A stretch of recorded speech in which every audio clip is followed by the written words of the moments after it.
How do you learn who you really are? It's not found in books. It's found on the battlefield. What's up, warriors? Welcome back, Battlefield of the Mind. And I'm back with my brother, J.R. Harvey, the King's Community. And we've been teaming up for months now. We've been teaming up. We locked our shields together with our communities, with the Warriors Way Mindset and the King's Community. And we're going to share some stuff today because we've been building some things and creating and helping, and we're working with men all over the world. JR, welcome back on the show. How you doing, Pleasure to be back. Thank you for having me. And yeah, it's really cool what we're doing, man. It's been a fun ride so far, seeing the guys make some really serious changes within. I mean, it's only been a month here, you know. So let's dive into that. Let's talk about some of the common issues we're seeing, and I really want to pick your brain on some things as well that I've got jotted down here. So I'm excited to chat today. Oh yeah. So what we created with JR and I is we created a program in our mentor program, a teaching program where we combine both our communities. We called it Crown and Shield, the Crown and Shield training. And so Crown because of the King's Community, the Shield because of the Warriors Way Mindset. And we put it together for both our groups to go, anybody who wants to train, we will teach. We've made it extremely affordable to do so because it's about need, not greed. And we want to help as many people as possible. So we really made the investment point or the skin in the game extremely affordable. So that way you guys can get top-notch education literally for pennies. It's bananas what we're doing. But yeah, JR, fire off some questions or some experiences that you've been seeing just in like our first month of doing this. Of like, man, I've been noticing and I've seen, and we've also had we've had to go into battle also together to save some people through some pretty serious things. So yeah, fire off a question or even share an experience. You know, one of the things that I wanted to bring up, and I see it more and more the more I work with the guys, is guys who get stuck in sexless marriages. And oftentimes by the time we meet them, sometimes it's been 5 or 10 years of that with no sex at all, right? And I was looking up some studies on this. So there's a 2018 study from the Archive of Sexual Behavior that says 15% of married couples have not had sex in the past year.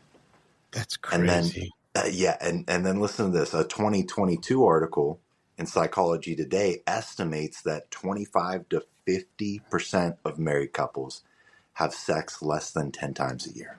That's why?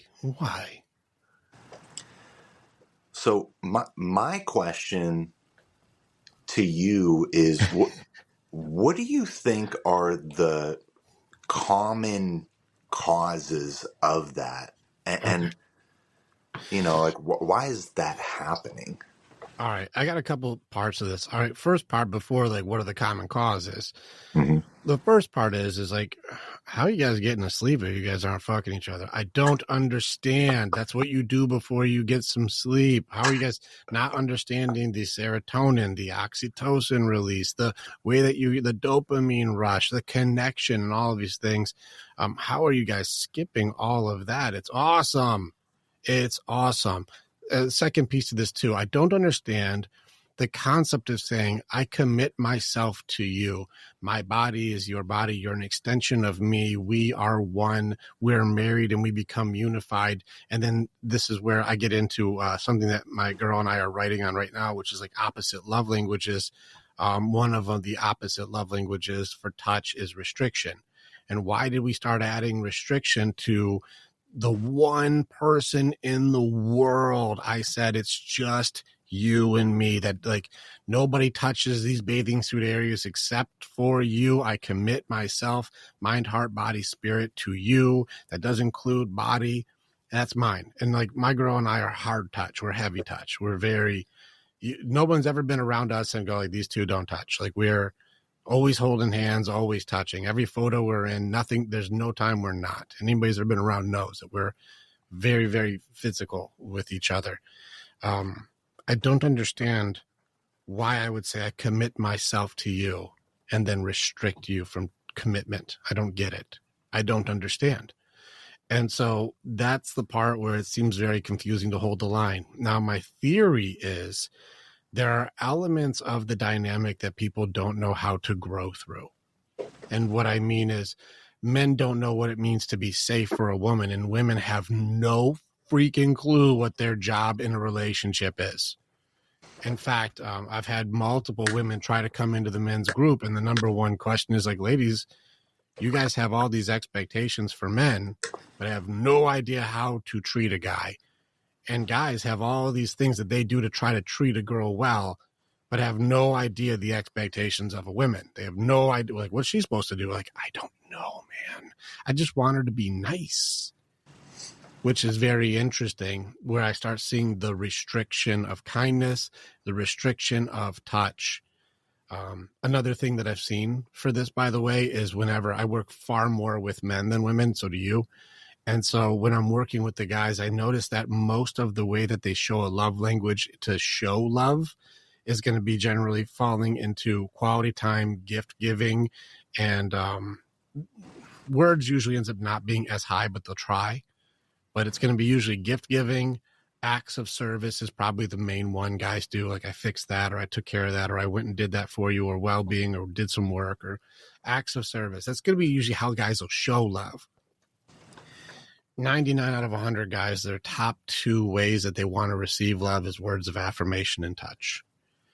And then I start seeing more and more with the women, they complain about their men and restrict touch. I'm like, this is something where I do believe, ladies, if it was reversed and men knew, let's just say it's very loud, that men knew, I don't know, hugs. Let's just say hugs are what make women okay. And guys go, I know that hugs makes it so you're okay, but I'm not giving you any hugs anymore. And you're like, yeah, but you know that's what makes me okay. Yeah, and that's why I'm not giving you any hugs. In fact, though, I won't give you any hugs almost ever. But if you ever get a hug from somebody else, I will destroy your life. You're like, I think you're destroying my life both ways. Like, this is a very interesting behavior to restrict and prohibit anybody from having the thing that they need and calling yourself the good lover. There's a very interesting restriction there that gets on my case. So I can't believe that number to say 15% no sex within a year, and now it's more than doubled. Like, it's 25 to 50%. Well, yeah, that 25 to 50 is the 10 times. 10 or less times in a year. So less than once a month. I don't understand. Why commit your life to somebody if you won't honor it? What vows actually matter? Stay with us. We'll be right back. Warrior, thank you so much for being a part of the information that we have. And you're part of our story as we are a part of yours. It's very much an honor to be able to connect with each other. If you want to know more, or you want to get started with working with me or working with our warriors so that you can begin your path to authenticity, strength, leadership, and accountability, this is the way. Together, we are way stronger. Now you get to choose. Do you go forward or keep doing what you've always done? If you stay where you're at, hey, click on some of the stuff and follow what it is. We got motivational stuff. We've got podcasts. We've got more things. Just subscribe and do the stuff, and we'll keep you updated. But if you want to start going in, start jumping into what our programs offer and start your journey and being the hero in your own story.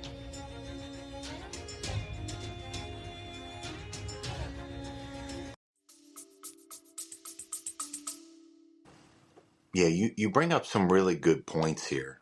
I always come back to, like, what can we do better? Because that's all we work with the guys. That's what all the guys do. They're like, what am I doing wrong here? Exactly. That's what all the guys do. And there's definitely things that we do wrong. Sure. Like, no doubt about it. Right. Mm-hmm. And it takes two to tango, but we can only control ourselves and what we do. So that's what I try and focus on. Let's go ahead and do the thing the ladies would never expect us guys to do. let's go ahead and say us guys are doing it wrong. Here's something that you see guys are doing wrong. And here's how you would say this will help them. And then I'll do a thing that I see the guys doing wrong. And let's give them some stuff. Let's give the boys some tips. Instead of going, well, women are really bad. Let's go into like, here's how our guys get really good. Hmm. All right. So this is one thing that I asked my wife about in the past few months. Because we'll have conversations about the things that I'm teaching the guys, and I always want to hear her perspective on stuff, especially coming from the woman's end. Like, what does she think about this? What is she missing or has been missing in the past that has led to issues in our relationship? And one of the biggest things that she pointed out to me is she said, women don't want to have sex if they don't feel beautiful. If they don't think you think they are beautiful.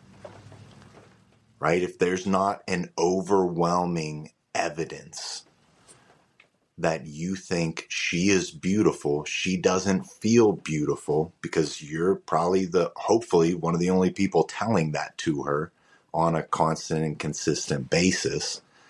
And it puts them in a state where they aren't turned on. They feel very uncomfortable.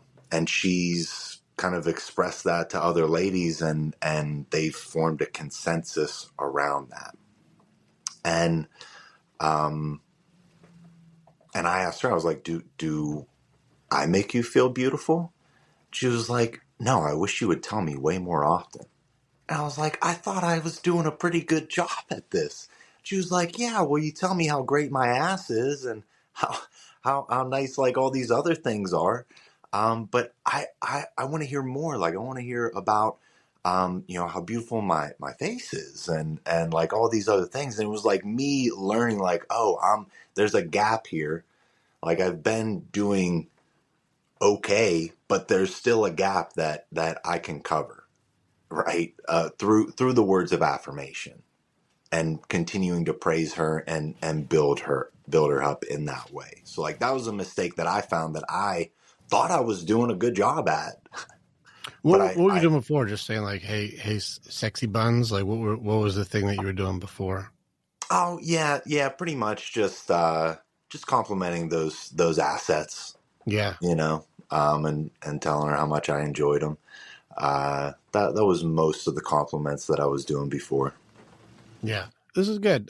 There's a thing when I'm training my guys. You mind if I just jump in, or did you want to get a solution? Okay. Nope. Thing when I'm training the guys, I actually did an experiment with my girl just to see how important it is to do it just right. And so I'm going to help you guys with like, what does just right look like? I got some relief for the guys. I call this emotional currency. We get really big on financial currency. How am I doing financial provision? How am I doing for work and what I can provide for acts of service or for provisioning? Like, we're really big on that. That's the doing element. But then I get into the being element and how much do you make emotional deposits more than just financial deposits? And what I mean by that is like, if you build your girl, build her up. Like you said, I want to feel beautiful. How do you build her up? I do this. You've called out exactly how I do it too with Andrea. Is I'm always calling her something that builds her up. Now, I want to point out with you guys, when you start making these emotional deposits, it's got the rule to this is understand that it's got the rule of compounding interest. You know how compounding works? Like, if you were to have a penny on the first day, by the second day it doubles and you get 2 pennies. And then that doubles again, you have 4 pennies. And then it doubles again the next day, you have 8 pennies. And at first it seems like this is going to take forever. But by the end of the month or even one day after, you have like $6 million. And so it compounds and compounds and compounds. But at first it seems like it's just not working. It's kind of like watering a garden. You're like, all right, plant a seed, bury it, water it. Where's my fruit? It doesn't work like that. You got to keep watering it and then you'll get fruit. I call that emotional currency. And so I always call my girl, I do that. I'm like, come here, pretty face. or hey, pretty, or hey, I'll say that, hey, strong legs, come here, like whatever it is, it'll always have something that builds her up though. Some compliment is in the pet name or the playfulness that I do, and sillier the better. Hey, Wonder Woman, I got something to show you. And I started doing something very funny where I was doing a different name almost every time I called her, but I give her so much emotional deposits. I wanted to see if she would notice I'm calling her silly shit, because it's playful, it's humorous, but always building. So it was never like, hey, dumb, it was never something negative. It was always a positive thing. Like, hey, pretty hair, come here. Like it was something where if I wanted her attention, I would call her a compliment. For you guys, for reassurance, if you do enough emotional currency to build her up in all these categories, even if you call her like, hey, big brain, come here, I want to show you something. Like that means she's super smart. Or hey, biggest heart in the world, I need you. It's like, oh, okay. Like something where it's like, it's not even have to be a physical thing, something where I really admire her. Hey, best generosity girl in the universe, I need to show you something. She's like, did you call me best generosity girl? I'm like, yeah, if you had a superhero name, that's what I'd call you. Anyways, come here, I want to show you something. And you just own it real quick. And she's like, I mean, that was really nice, but what does he need? Like small things. I keep making these deposits over and over again. I asked her after 2 weeks of doing that shit, I'm like, did you even notice? And she was like, no, I didn't even notice you were doing that. I just come to whatever nice thing that you call me. Do you think it's kind of like, someone who has $10 million gets $100? What do you mean? Like, where I mean, you've built up the currency so large that now it's like, it's not even, it's so good that these things come and you don't even notice them anymore. Right. Okay. So there's already $10 million in there. So, hey, here's another $1,000. And you're like, right. She's nice. Not worried about it. You're so secure in that area that it's just like, you're not even thinking about it anymore. It's not what we're not sitting here worrying about overdraft fees. Yeah. And so we're like, oh yeah, what can we do? Or how can we give? Or how can we bless others? Or how can we bless each other? And I think that's a really good way to say it. Like, we got $10 million in the account. And so like, hey, if some day's a bad day or she's having a tough day, yeah, we lost a little money today, but we got enough. We're okay. And you're okay. And so even if we're having a tough day, there's still going to be intimacy that night. Like we have enough currency in there that we don't deny each other or restrict each other. And there's so many people trying to be human doings that they're not knowing how to be human beings, and their connection starts to really suffer. And us guys are so big on having to do acts of service or providing that we're doing and wondering why we're not getting. Like, hey, I bought you this thing. Why am I not getting my, physical or connection element, taken care of? I want my physical part. Show me my touch or my intimacy or my sex. Give me that part. And the ladies are like, where's our emotional deposits? I'm like, I bought you something. And this is where guys will be detached going, I'm doing, why am I not getting the thing that I want? I'm doing. It's like, but how much are you being? How much are you connecting? How much are you building? How much does she have the emotional currency too? And most guys didn't even know there's an emotional currency to deposit in. But that's where the intimacy comes from, is if you're doing deposits emotionally. And it's not validate emotions, by the way. That's actually a withdrawal. That's not a deposit. Because validating emotions is actually a bigger problem than solution. And so when they're like, see, you're supposed to validate my emotions. Wrong. Validating emotions creates a complication. It's different to acknowledge than it is to validate. Validation means you are correct. That is valid. You're right. And it's going to say the validity of what you are saying has been confirmed. Validating is very different than acknowledgement. So if JR, you were very upset and I go, you're right to be upset. Well, that just means now anything that I would say that would counter anything that would make it so you are upset is automatically wrong, because I already said you're right. And if I have to start with validation for you to even interact with me, that control or that negative control, very, very toxic to communication, because I need you to tell me I'm right before we even begin. Now any disagreeableness is just you being bad. Toxic, fucking poison, doesn't work. But acknowledging, I can see you're upset and I understand you are upset, but I just want to see what's going on with you to see if we can work together on it. I don't validate it because I don't agree with you, but I can see that you are doing it. That's true. You know, and saying I acknowledge you is different than I validate you.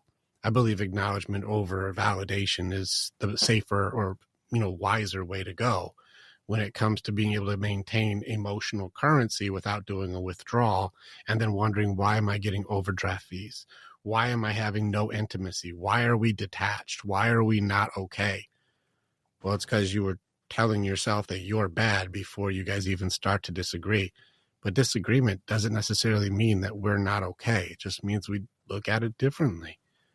And I think that's where people get the control and accept versus acceptance. And we're doing more doing than being. It's complicated when you start trying to fall for social media bullshit instead of just listen to understand. And I can compassionately and empathetically disagree with you. I think that's a really big piece. The ability to be disagreeable without like being triggered, without getting into that state, because that was another thing that that like a huge realization I had with my own relationship was her being upset would trigger me. It would make me upset. And I remember like when I first started getting into personal development, it was like spoken word and positivity and all of these things. And anytime she would bring up something negative, I would just shut it down. Like, we're not talking about that. That's not where we're heading. Like, I don't even want to speak of that possibility or that thing that is happening right now, even though it's reality.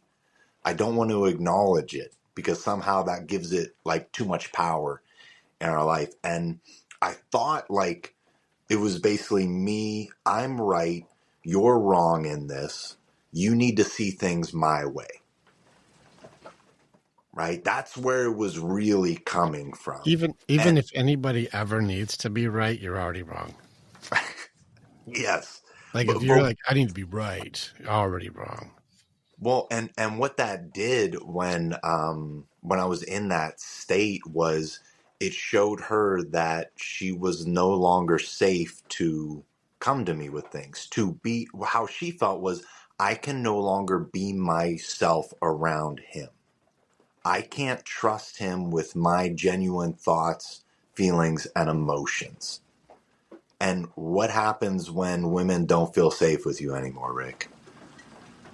Everything goes terrible because then they have to do it for themselves and they don't know how to do safety security. And so then it turns into a very misjudged representation of tasks completed, which goes from you help do this, you help do that, to now I do everything. And anything that you do, if you don't have that safety security, is now deleted for guys. I think Home Math does a really good job of explaining this stuff. No matter what you guys are doing, if one element of safety security isn't completed, they have to try and build it themselves. They don't know how to build safety security. And so then they think they're doing every job of all the jobs and every job that there is for everything. And I do all of it and you do nothing. That's what ends up happening with all these guys. I'm like, he's just missing one wall and he's working 70 hours a week. They're like, yeah, but I have to do that wall and all of my things too. I work 20 hours, plus I take care of the kids, plus I do the wall, plus I do everything. And I'm like, he's probably doing more than you, but you feel like you're doing everything because of the way you measure. And that's why guys build structure, because we're masons. And so we do masonry and we're going to be the pig that builds their house out of concrete and bricks. But women are more, when it comes to structure, they build out of straw. And then they wonder, why do the wolves keep trying to get in? And if we're not good at stopping the wolves, they think they have to stop wolves. They're not good at stopping wolves. And so they can't make the house a home because they're trying to build straw walls and they keep falling down and they have to do everything and I'm overwhelmed and everything's impossible. It's your fault. And when they get in the driver's seat and crash the car like that, it's your fault they too. Direct the relationship and it falls apart or goes terribly wrong. Who's to blame? The reality of it is both of us, but they will say it's always the guy.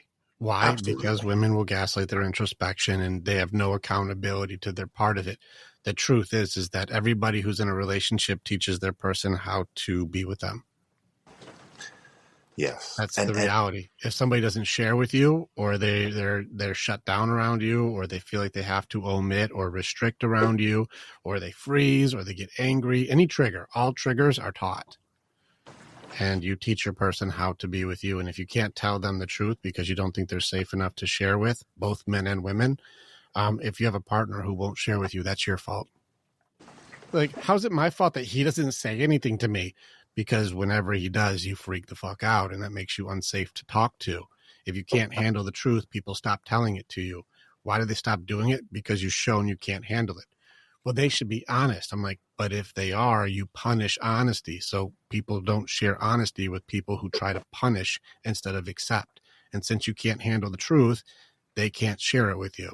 You taught them that. How is it my fault what they do? Because the way you do things, it's everybody else's fault for what you do. Are you not seeing the pattern here? So even if, let's say the guy does emotional currency and he is doing this. You ever seen this before? You guys ever compliment somebody and then it's rejected? Is that because your compliment was bad? no. Your compliment was fine. Like, wow, you look very beautiful today. No, I don't. I actually wasn't asking. I was letting you know. I was telling you, do you do? No, I don't. I look terrible. This isn't good. Or I even watched this girl do karaoke at this big place, and she got off, and a lady was like, you did so good. I'm very proud of you. And she's like, no, it wasn't. I was pitchy. It was bad.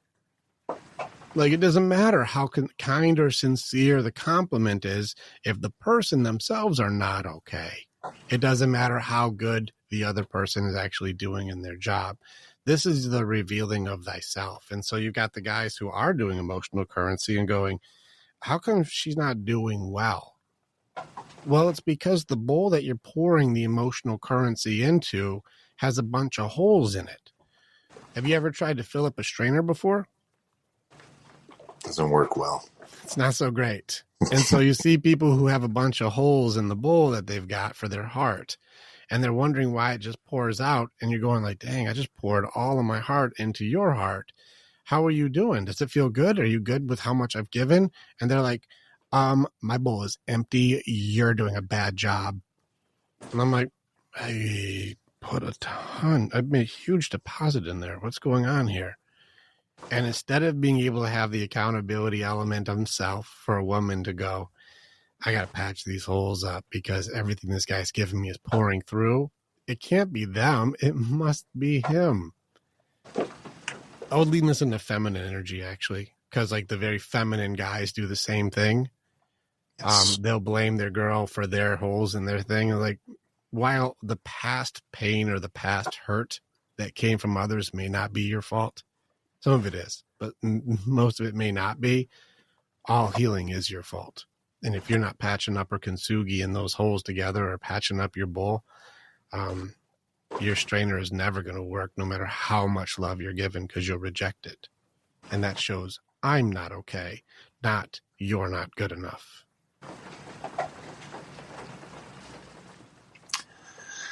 Yeah, that's a deep level there, but it's reality, and we see it all the time. And that personal responsibility, it's hard to take on for a lot of guys, especially if you're stuck in that feminine energy realm, and especially if you've been letting everyone else make the decisions for you along the way, letting her lead. Right? That's the biggest mistake, letting her lead, because like we just talked about, at the end of the day, you're going to be blamed. Like it's going to be your fault if things don't go right. So you might as well make the decision and own it. Even with that thing though, if there's a person who's in charge or leading and then they blame other people, do you think that's leadership traits? No. Right. And so if you're a blame thrower, you're not a leader. I think we'll just leave it before I get deep into leadership. If you and I are doing something and it goes wrong and I go, well, it's all JR's fault then. Like, I'm really not leading if I don't have accountability to like, yeah, it's my call, it didn't work. Let's figure out a different way. You know, if I go like, well, it would have worked if JR would have done his thing. It's like, stop it. Whose plan was it? Well, I mean, like I had the idea, but the people didn't do their part to it. It's like, you're not a leader. You're not leading. You're not inspiring. You're not accountable. You're not owning your aspect of it. You didn't adjust or adapt. You're not leading. You don't even know where you're going. You're too busy looking backwards to tell people where we're going forward, not the leader. And if you have anybody who does blame throwing, they shouldn't be in charge.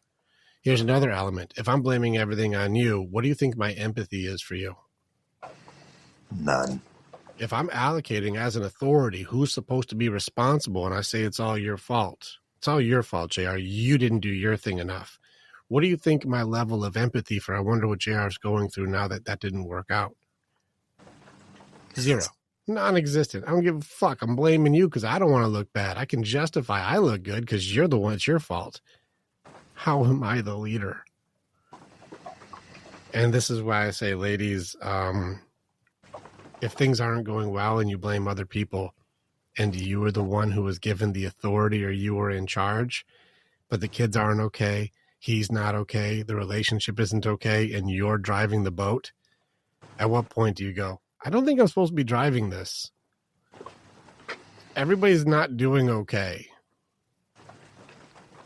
There's no empathy for him. I'm always overwhelmed. Nobody's doing what I tell them to, good enough to my particular standards. And there's too much going on, and I can't handle it. It must be his fault. Like, aren't you driving? I only drive because he won't drive. I'm like, didn't you say you needed to drive, and that's why he gave you the wheels? Well, he's not supposed to always do it. Only when I want to. I'm like, did you guys talk about that? I shouldn't have to. And how are you guys supposed to make agreement? I don't understand what leadership style this is. That's what I've seen with working both men and women. It's like that pattern happens every time. I've never seen a scenario yet where the woman is running the show, she's leading, and the ship is going smoothly. And if any of you guys would challenge this, you guys can jump on the show and please explain how it works, because I've talked to hundreds of guys. And JR, I watch the guys you talk to who go, I gave her the lead because, you know, women can do everything a man can do better. I gave her a lead, and as soon as she started doing okay, she just destroyed me. Why would the leader do that? Yeah, I think it often comes to that because typically for the guys, from what I experienced myself and a lot of the guys that I work with and kind of attract because of who I was we are very go with the flow type of guys typically, where it's like that's what made us friends in the past. That's what made us likable, because who doesn't like being friends with the guy who you get to do whatever you want to do all the time, right? You get to go wherever you want to go and eat whatever you want to eat. He's down for anything. He's just along for the ride. So it benefits us a lot in the beginning of life, in childhood and adolescence. Like, you can make friends and be a part of the group and get positive affirmation for that, for being the good kid, the nice kid that never causes any problems, who's always willing to help out and lend a hand. But as you get into adulthood, you carry that strategy into there, and it just doesn't work, because if you're constantly allowing everyone else to make the decisions, it's a skill. Making decisions is a skill. And when you get into a relationship and she realizes that she's way better at making decisions than you are, and you're super comfortable with allowing other people to make decisions for you, it is a train wreck waiting to happen. Yeah, it starts getting really, hypergamy does kick in. It kicks in very hard when you have a guy who's very, whatever you want to do, hon. I call it, when the two couples when the guy's chasing the girl and the girl's following the guy, it's just them chasing each other's tails. They're just going in a circle and they're wondering why they're not going anywhere. I'm going wherever you want to go. Well, I'm following you. Well, where do you want to go? Wherever you think we should go. I just want you to be happy. Well, it would make me happy if you picked a place, but I don't want you to be mad at me if I picked the wrong place. So where do you want to go? Where I'm ready to go when you are. So just pick a damn place already. Okay, but what are you in the mood for? Like, it's just the two people chasing each other, just going in a circle. And it's very funny to watch. And those are a lot more of your nice guys start falling into that. We had a mission here, and I actually just, let's do it in real time together. I want to team up with you and like how we can help more people like have perspective. Do you have your nice, because just so you guys know why JR and I are so good at what we're doing, is our program comes from opposite and polarized ends. JR came from these nice guys, you nice guys. Like, we want to be the nice guy. And I was more of a bad boy. I didn't give a fuck. Like, I was the other end. So they had the bad boys and the nice guys. And both of them had pros, and both of them have cons. So my theory is, if you take the pros from the bad boy and you take the pros from the nice guy, remove the cons from both, then you at least have a blueprint for a good man. There's somewhere in the middle here is the pros and cons are balanced out. I got to remove the things that do harm and benefit and grow the things that are beneficial from both sides. Both have uses, but both by themselves with the negatives cause huge problems. Both sides end up making problems. So do you have your list of nice guy stuff? I do. I want to ask you a question before we get into this list, because one of the beliefs that we have to go in and defeat with a lot of the nice guys is because they don't want to be the nice guy. They figure out like that's a problem at some point, right? And then I'm face to face with them. But they are adamant, like, I don't want to be an asshole either. I can't. Cool. I would rather spend the rest of my life getting walked over and sacrificing everything about me than ever be a bad person, because they see those guys as bad people, right? And I think it's great. It's a good intention. Your intentions are noble. Those are good intentions.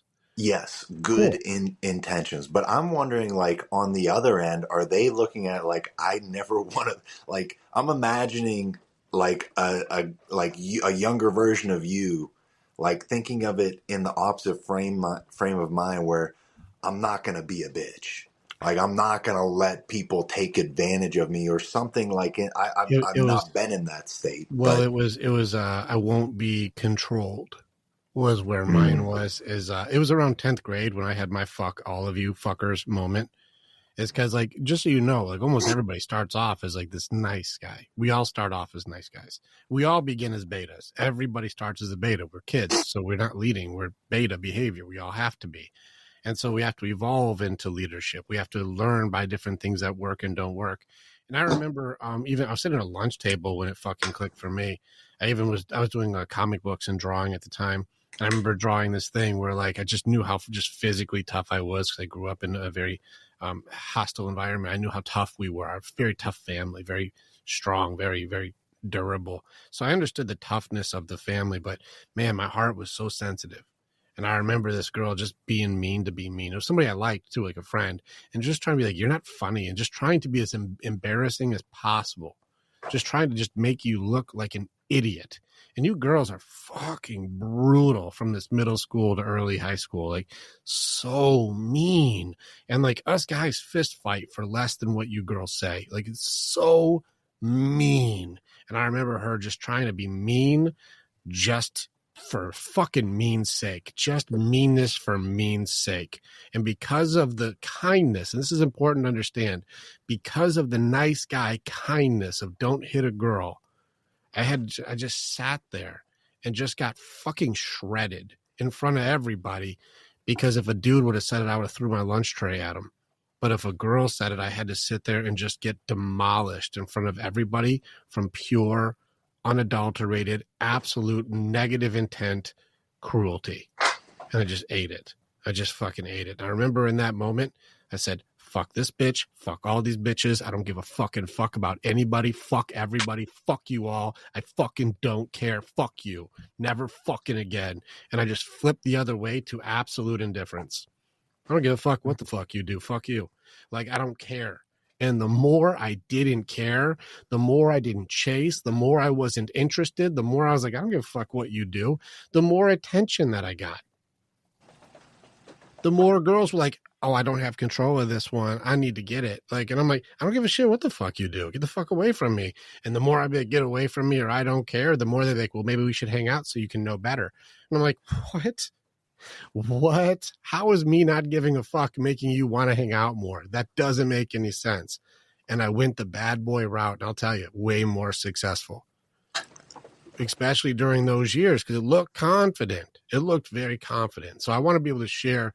For me, it was the opposite of I don't want to be an asshole. It was I don't give a fuck what you think about me. I don't care. And that's where I went with it. And ironically, it looks like confidence when really it was absolute indifference. I didn't give a shit. And that part I can't say was healthy, but it definitely, it garnered more success than when I was the nice guy up until the 10th grade. Just putting it out there for like, how did that happen? I broke. That's what happened. Like that girl broke me. The nice guy got beaten out by a mean girl. And you girls wonder, like, how did these guys become so bad boys? I'm like, you're a fucking contributor. Like, you say shitty things to nice guys to make them go, I don't give a fuck what she says. How come these guys don't care about our feelings? I'm like, because you destroyed him in the 9th grade. You don't remember that? Oh my God, that was so long ago. Like, it was a fucking core feeling for that, core memory for this dude. You helped shape his identity because he was trying to talk to you for love, and then you publicly humiliated him for being kind. You taught him something. You were teaching class that day, but you think it doesn't count because you gaslight introspection and won't take accountability for the cruelty that you were just tossing out like Halloween candy. I'm like, that probably had some contribution to it. So that's how I ended up going bad boy route and ended up not really struggling when it came to female attention from that point. How ironic is the bigger that I didn't give a shit, the more attention that I would get. Ironic. It's very ironic. And I always have to point out, like, because almost all of them come in with that idea. Like, I don't want to be that guy. It's the last thing I want. And I always use the example, like, all right, think of all of the most successful guys, like in the generations we're in the past generations. Think about, Michael Jordan and Tom Brady. Think about Elon Musk and Steve Jobs. Is anybody in society calling those guys nice guys? I don't think so. I don't think it comes off as nice guy.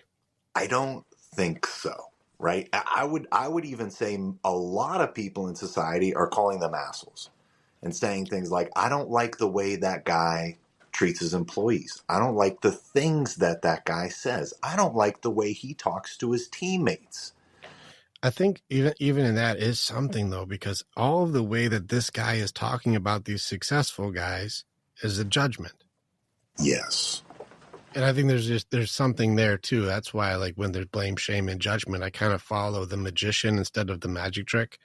And I'm like, why are you speaking so judgmentally? Because there's something to the person who's judging far more than the person who's doing.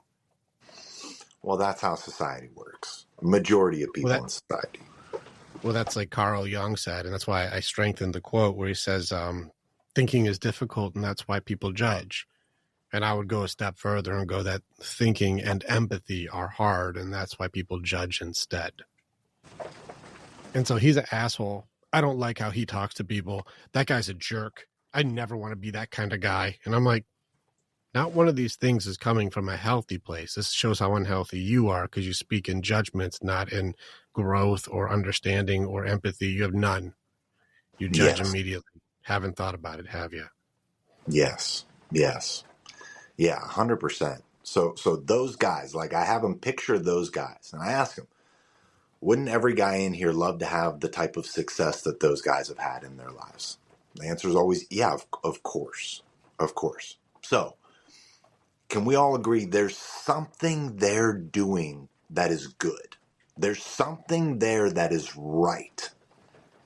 And our goal is to decipher and figure out, like, what is it that we need to take from them and add to your life, and what is it that we need to leave behind from what you're doing right now, and mesh that into becoming the good man, right? And I think that's what, like, I love, because I've done this so many times, and now we're like actually in the We're gonna midst do of it. like a collaboration of doing that.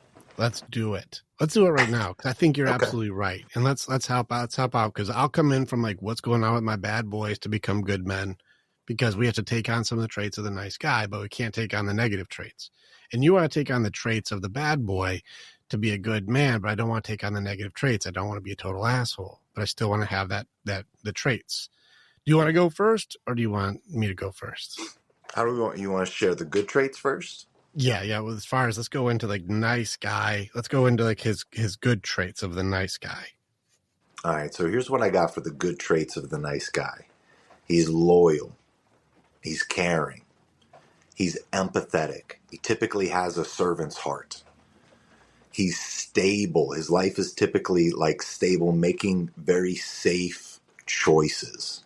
He's a giver. He's willing to make sacrifices and compromise for the greater good of others or the group. And he has very pure intentions. He never intends to do harm to others. These are good lists. It's a good list so far. I have a very long list for my bad boy. For the good stuff, Yeah.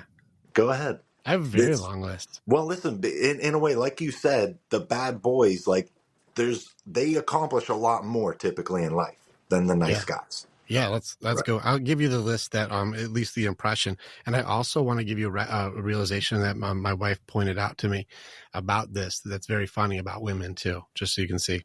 Okay. All right, here's my list that I have for my guys.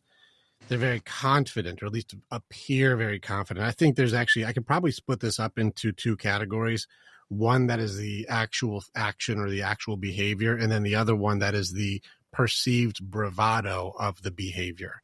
So I think some of it is perception and some of it is actually reality. And so I probably could have to break this up into the concept of bravado versus actual behavior. This is something where I'm seeing it already in the first word, but at least appears very confident. I don't give a fuck. I'm doing my own thing. That seems very Which confident. is good. Like it's good thing to at least appear confident. It's a good trait. Confidence is a good thing. It's attractive. This is where I went into also indifference. I went indifferent. I was like, I don't care what you say about me. Like, and they're like, well, he can't be controlled. He's confident. He doesn't care. Like, there's something to the indifference element of it. Bad boys are more mysterious, usually more closed off. They're not going to just share it all out to be like, I ain't telling you shit. Like, fuck off. Like, they seem like there's this mysterious element, can appear more complicated. And like that gives intrigue. It makes you want to know more. It makes you want to chase a little. Like, what is that? There's the thrill of the unknown with the bad boys, which means, like you said, the nice guys don't take risk. Bad boys take risks. We don't care. I'll do it. I'll go give the speech, or I'll go jump off of it, or I'll punch that guy. Like, there's risk. I'll start the bit. I don't give a shit. It's going to go wrong. Everything goes wrong anyways. I don't care. So they're more open to taking risk. They seem more self-assured, and that self-assurance also makes it so that the bravado that they give makes it so that bad boys seem to have more options. Women are attracted to guys they have to compete with other women for. If there's all the girls think he's so hot, then they'll go, oh, he is hot. And then each girl would love to be chosen by the guy who a lot of girls want. That goes into apex thinking. It goes into, the fantasies of the billionaire, the pirate, the surgeon, the werewolf, the vampire. It gets into the most apex thing that all the girls want. Well, that makes me want him more because he's hard to get and he's unique, but all the girls want him. There's a subconscious competition thing that women do. So they're more self-assured. It gives them more options. They're uncontrollable. They're uncontrollable. They won't be controlled. They have more strength and directness. So they'll usually project like I don't care. I'm tough. I don't care. There's a dominance or a fearlessness to them. It seems like I'll do whatever. But if the bad boy compliments you, it makes you feel good. You know what I mean? So if a guy who's like, you meet the guy who's a badass and he's like, dude, that was cool. You're like, the fucking tough guy told me I was cool. Like they can make you feel really good because it doesn't seem like that one would do that. And so when the bad boy builds someone up, that's like 10x points. I think there's something to about like being honest, not caring. So being honest about like saying what you think a lot of times when someone knows that you're going to tell them what you think regardless of how they feel, right? When there's the possibility of like negative or maybe even the expectation of he's going to tell me how he feels and the positive comes out of it, right? There's so much more weight to it compared to with the nice guys. One of the big problems is they're not honest about things that they don't like. So they get trapped in this thing of white lies where when they compliment or give it, there's no weight to it because the people on the other end don't see the authenticity. Yeah. And the people who require less external validation, when they give it, it means more. Yeah. That's a good call. Like, so this is where I was just thinking when you were saying that, the nice guy being the fan and going like, wow, JR, you're like so cool. Whoa. And you're like, all right, man, thanks. Like, take a fucking deep breath, man. It's fine. Like, it doesn't come off as like, man, that guy really built me up. I'm like your biggest fan. Whoa, whoa, whoa, whoa, whoa. And you're like, yeah, thanks, bud. Thank you. You know, but if the rock star gets off the stage and goes, hey, man, I saw you. You're awesome. They're like, oh my God, the rock star just said I'm awesome. I am the coolest guy on earth. Like, just something even so small, but like it came from that, like, I don't give a fuck what people think about me. And that makes me think that you're the coolest. Like the status or the image or the bravado or whatever it is that came out, now it's given to you. You're right. It turned the value of that up. It's almost like the unlikely source is what makes it so valuable. Yeah, it's a good point. The fan versus the person you admire. In a way, yeah, like it feels totally different. Where the fan, you just like, thanks, man, cool, yeah. Please stop touching me. Yeah, thank you, though. You're hugging me for too long. This is weird.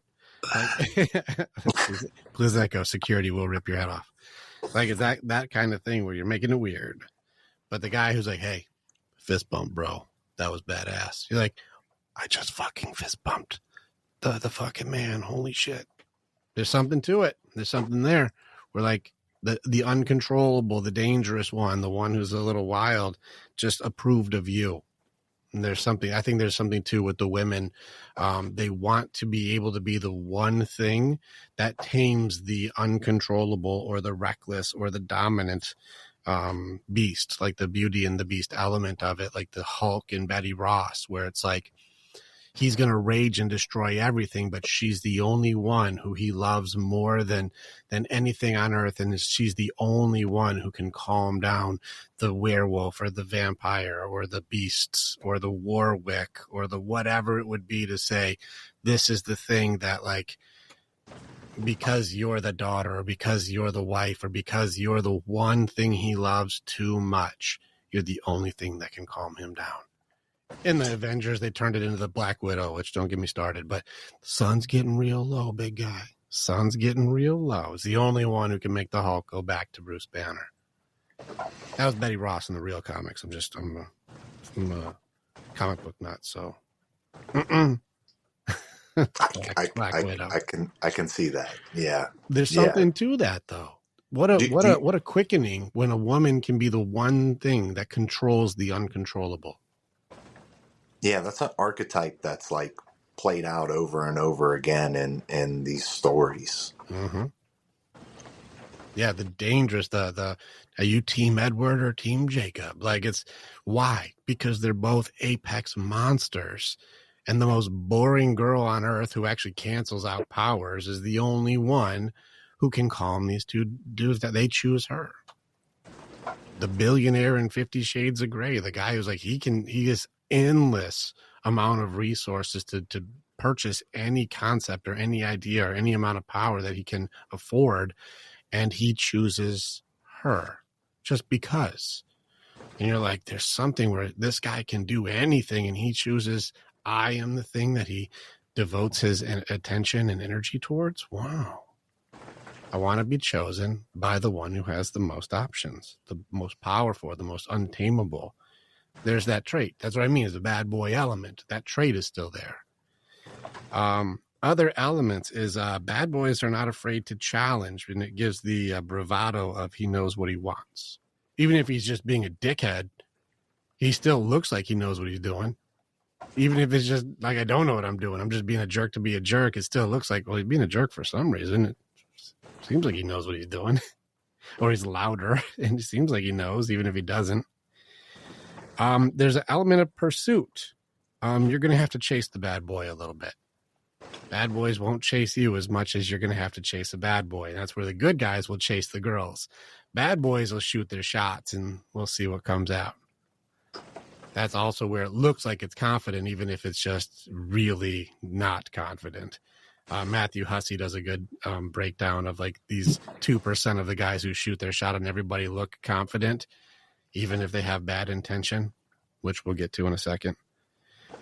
The bad boys seem far more capable of protection than nice guys because we're willing to be confrontational. And so these are the guys, so like if some guy grabs your girl in the bar, I'm most likely just going to punch that dude in the face without a conversation. You're like, well, I like that. And you see it in the movies, which is really, JR, I don't know if you've ever been in fights. It's really funny how this goes.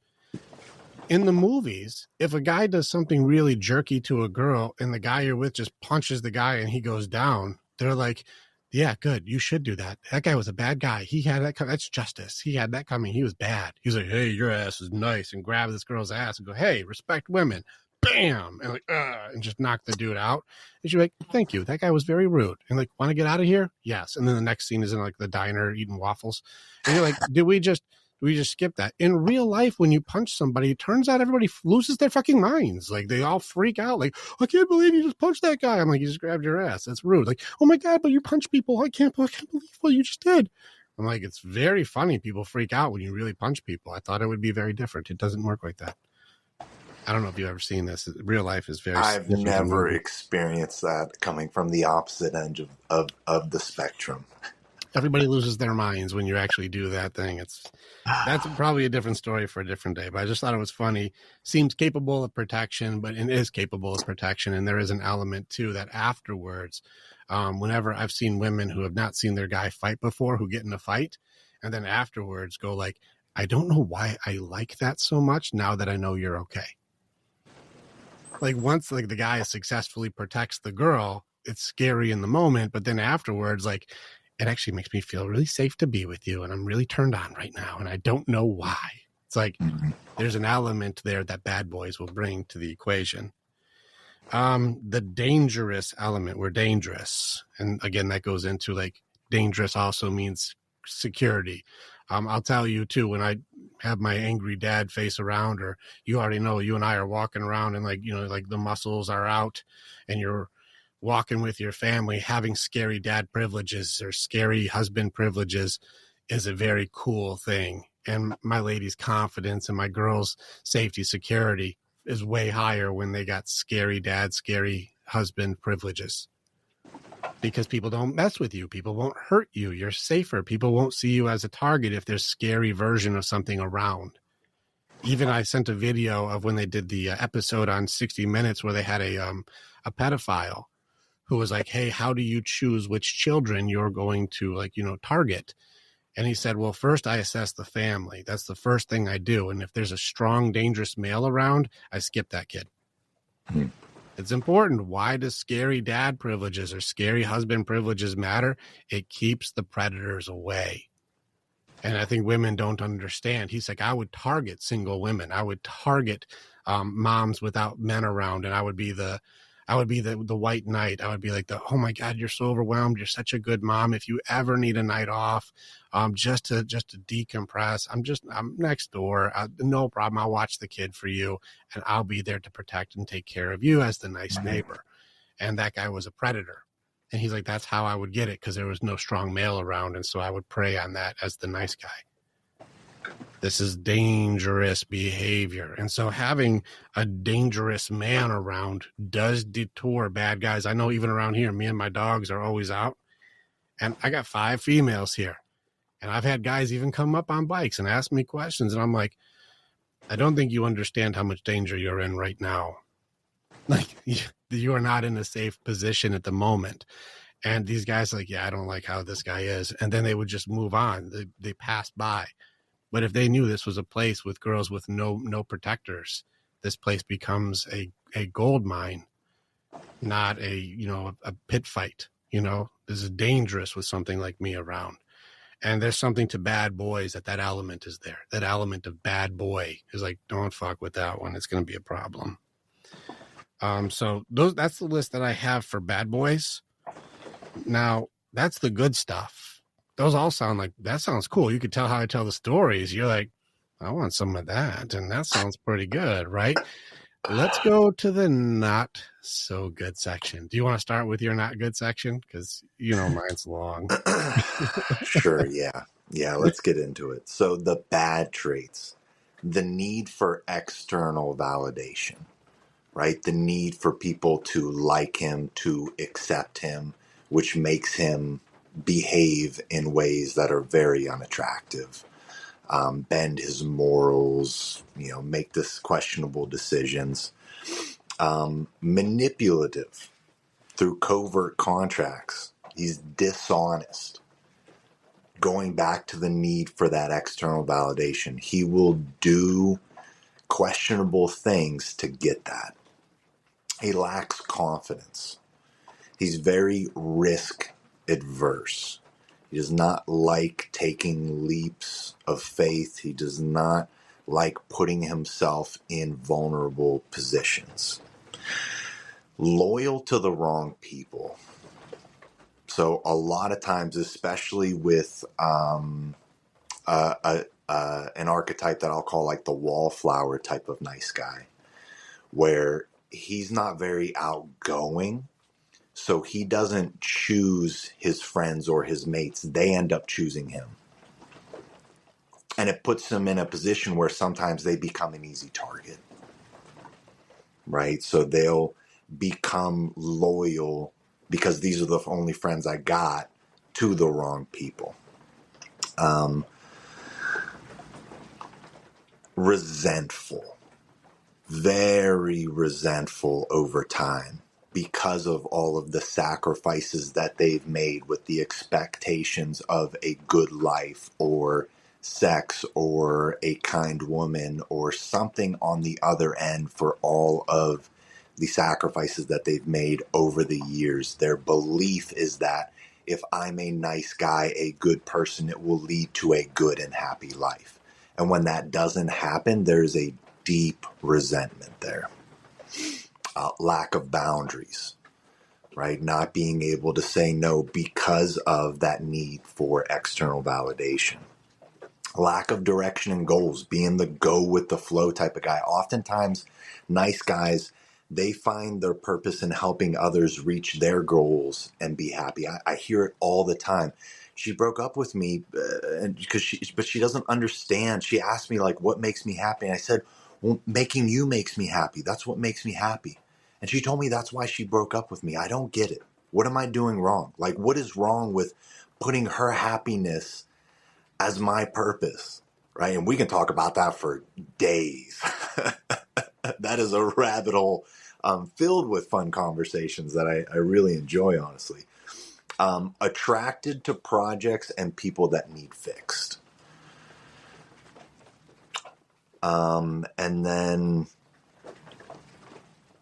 yeah, they also have this thing, the friend zone. They get friend zoned often because they're dishonest about their intentions, and they believe that they place connection ahead of sexual tension, right? So connection without sexual tension, what is that? That's friendship, right? So you end up with a bunch of girls that are friends with you that you really secretly want to have sex with. And oftentimes those girls know that, but they like having you around. They like that you help them move to new apartments and buy them coffees and give them rides and pick them up the morning after their one night stand. So you can take them to get their Dunkin' and get them home safely, right? It's nice to have a guy around that's willing to serve you and be friends with you. So those are my bad traits for the nice guys. I'm writing them out right now because I was going in this friend zone, the secret attraction. These guys are easy to use. And that goes into the concept of the young sugar daddy where I will pay for your attention over connection. Mm-hmm. Like hey, if I pay for this or help you or do that for you, will you be nice to me? Yeah, they think connection leads to sex. Yeah, which is very funny because sex leads to sex. So I'm just going to say, like, exactly. I'll tell you exactly how fast it is if you go like, I find you highly attractive. I would love to see what all that feels like. And they're like, oh my God, he's so direct. Oh my God, he was so rude. That's so rude. It's like, I'm going to close this. I'm going to ask for your business. Like, but the guys, I think it's like salesmen who never close. That's kind of what these nice guys are. So it's kind of like if I was like, hey, JR, do you want to buy this thing? It's really, really cool. It's so awesome. It's the best. It's so awesome. It's really, really cool. And you're like, all right, dude. I'm like, it writes, it does this thing, it does that. And you're like, okay, cool. Like, there's so many things it'll do. It'll do anything. It's so good. You're like, all right, I guess, whatever, dude. You're like, well, here, let me show you another thing. Let me show you another thing it'll do. And just keep going. I'm like, are you ever going to go like, do you want one or two?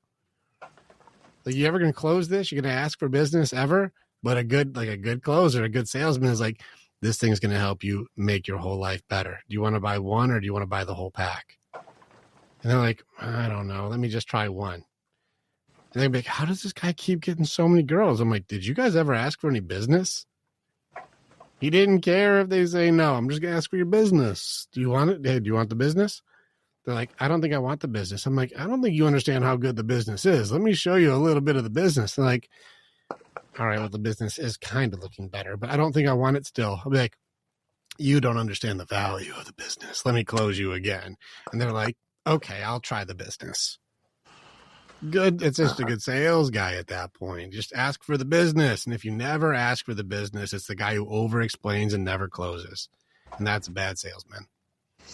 I'm not saying like this is a sales pitch. I just mean as far as the skills involved in communication, if you never ask for business or give direction on where to go, you're just following and never going to get any sales.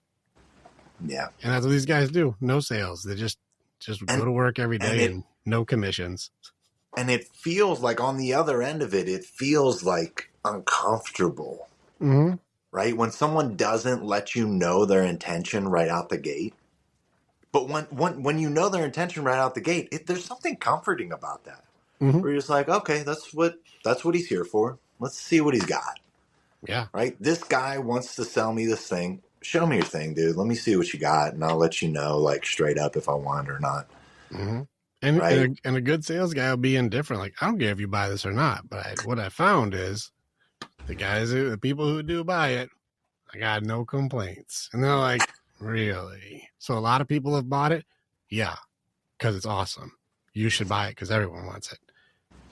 Well, I mean, if everyone wants it, I'll try it. And like this, see, just close the damn deal. Just close. But if you never close, yeah, it ends up becoming bad sale. That's why I say this friend zone thing, tough area to be in. I've been friend zoned. Let me just tell you, the worst. Like I'd rather just be rejected over fucking friend zoned. That sucked.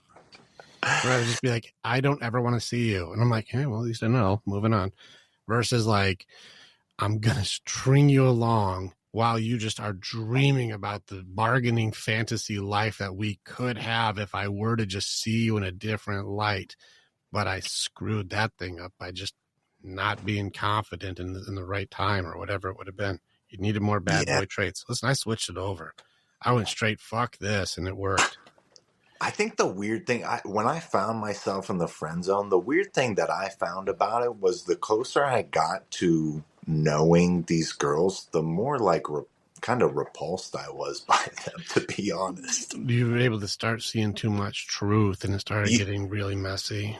Yeah, you start seeing how they treat their guys and like watching them cheat on their boyfriends and all of this just crazy shit where you're like, what is wrong with you? Why do you like this guy? Like, why do you keep going back to this guy over here?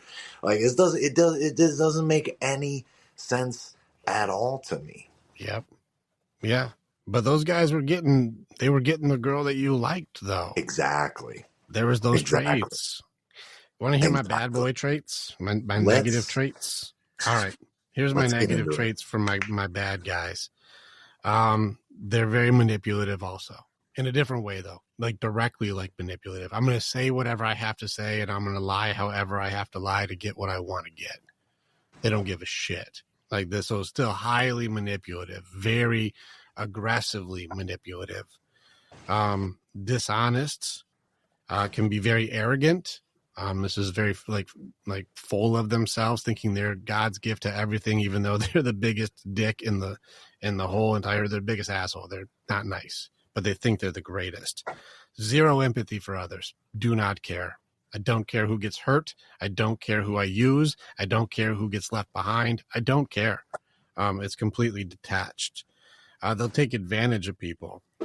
So they don't care who's in the way. They'll take advantage to get what they want. They have masks that are very over the top or overcompensate. So they'll act the bravado element, the tough guyness, or being like, I'm the best, I'm the baddest, I'm the coolest, I'm the greatest.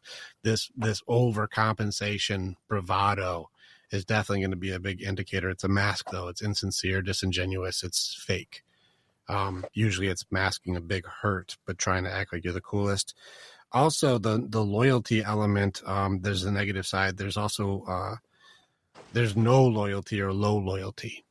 This means if it's in the way of something I want, I'm still going to go get what I want. There's the gluttony element of like, I can get this, and this. Why wouldn't I want them all? I don't give a shit. Why wouldn't I? They're giving out free samples at Costco. Why would I buy anything? Get it for free. So why would I commit? I don't need to. Low loyalty. Usually can be highly insecure. They're usually very insecure because they have to overcompensate. That's the mask. And they're hiding their insecurity. Trigger easily. This usually means there's excuses involved in who they are. And as soon as anybody starts questioning or challenging the truth or authenticity of their bravado or their toughness, they usually have to explode in some sort of firework display of I'm too tough. Fuck all you. I'll fuck you up. I'm the toughest. I'm the baddest. There's going to be some sort of negative trigger that comes out as soon as there's a challenge for authenticity and truth. So bad boys do not like this. Very hurtful, very mean, very controlling, will often bully weakness. And so if they see anything that represents weakness, they will attack it. That's not very nice. So they'll try to hurt people who are either hurting or seem hurt. They don't like that. Very low accountability for anything. There won't be very much accountability. They blame others instead of, take accountability for their own behavior. They'll pick the fights. They're not very big on diffusing. They're big on, I'll start it, and so they don't try to de-escalate. They'll escalate. And then they have very detached hearts. Usually there's a lot of damage in there to make it. So they'll be unplugged from connection and just go into some sort of superficial validation, something that's going to be more external to say like, this girl wants me, or I got money, or I have possessions, or I have victories, or I have something I get. And they're very big on the taking element and have a detached heart when it comes to actual connection and purpose. It's going to be more about what can I get versus how do I give. hence being a boy versus a man. When I went through this list of all of these things for bad boy, very important, the difference between boys and men. Boys are takers, men are givers. When I went through the thing on bad boy, Andrea noticed, like, this is the same thing they're doing for boss babe. This list, if you watch like the movies for like how women are represented as the boss babe or the bad bitch. I talk about this because I am a firm believer that the like extreme feminist culture is just the shittiest version of a guy. It's, well, hold on. This is where this is where I would maybe get specific with the wording. They're the shitty version of a bad boy. Yes. So which version of masculinity are they trying to emulate? They're emulating bad boy, not even tough man, bad boy, which means when they're going into their masculine to try to be a bad bitch or a boss babe, they're emulating children, the boy element, not the man element, which is really funny that they'll attack and shame men as they act like boys. I see boss babe as the female equivalent to finance bro. What's finance bro? I don't know that I'll be able to properly explain, but it's basically like the guy, the almost like a psychopathic, like asshole guy that is just finances. He's in finance. He makes a ton of money, sleeps with all the girls, does all the drugs, doesn't care about anybody or anything other than like making money, sleeping with girls. Yeah. So like right? the boiler room sales guy kind of deal. Yeah, in a way, yeah. And like building like his thing, like very selfish. That's the taker, though. Again, that's the boys' take, and boys are about status and winning and getting. And what do my championship and my conquest, and I get more, and me, and mine, and trying to get as much as possible. That's that boiler room salesman. You know, the guy, like you said, I never heard of finance bro, but it makes sense. Like now I understand where you're going with that. To go like get the deal at all costs. I don't care if you have to tell him that you'll mow his grandma's lawn for 10 years. Get the deal at all costs. Fuck grandma. I'm just saying get the deal. And you're like, oh my God, that's what kind of guy is this? No honor, no truth, no giving, only take. And I think that's what we're getting at. It's the concept of bad babe or boss bitch or whatever terms that the people are using today falls into the same concept of selfish bad boy, not good man. And so which masculine are we emulating? These women are emulating the worst traits of boys and calling it masculinity, or they're in their masculine. But I'm like, you're in junior masculine. You're not in actual masculinity. You're in child development masculinity, not actual masculinity.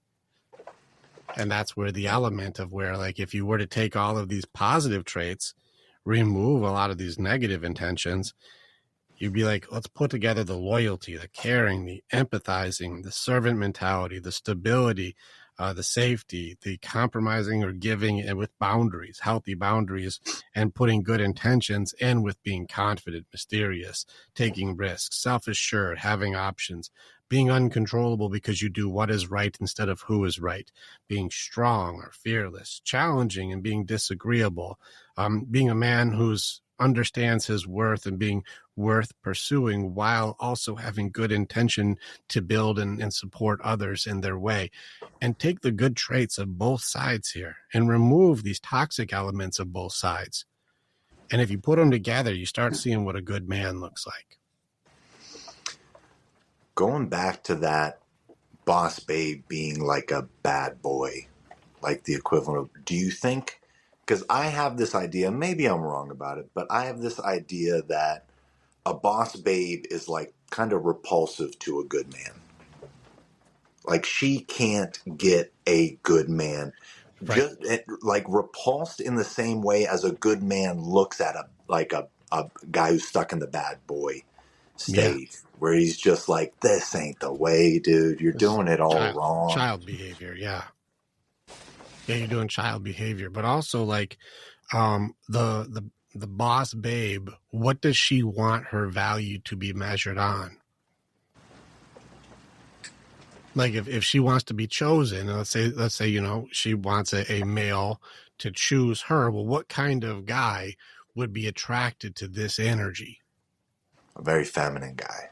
Well, that's because that's the only one that she would allow close, because another guy who actually challenged and overpowered her with actual competency and bravado would be very intimidating. And so she would have to, again, remember the mask to overcompensate.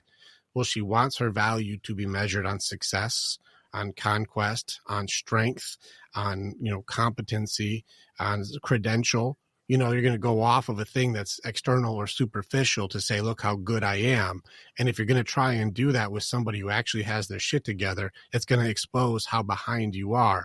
And that doesn't feel good. So I need somebody who's going to act more like a cheerleading dependent. So that way they're just going to be a support element that I can take what I want from and then, you know, discard or get rid of later because I don't need them, versus somebody who would be like, you don't intimidate me at all, and I wouldn't follow you for anything because I don't think you know where you're going. I think you're just trying to get for yourself.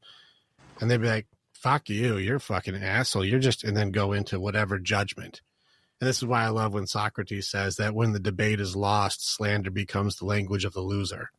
And as soon as somebody goes, fuck you, you're a fucking asshole, which is slander, judgment. You know, fuck you, you're an asshole. And you're like, okay, we went to slander and judgment. You clearly have nothing here to offer.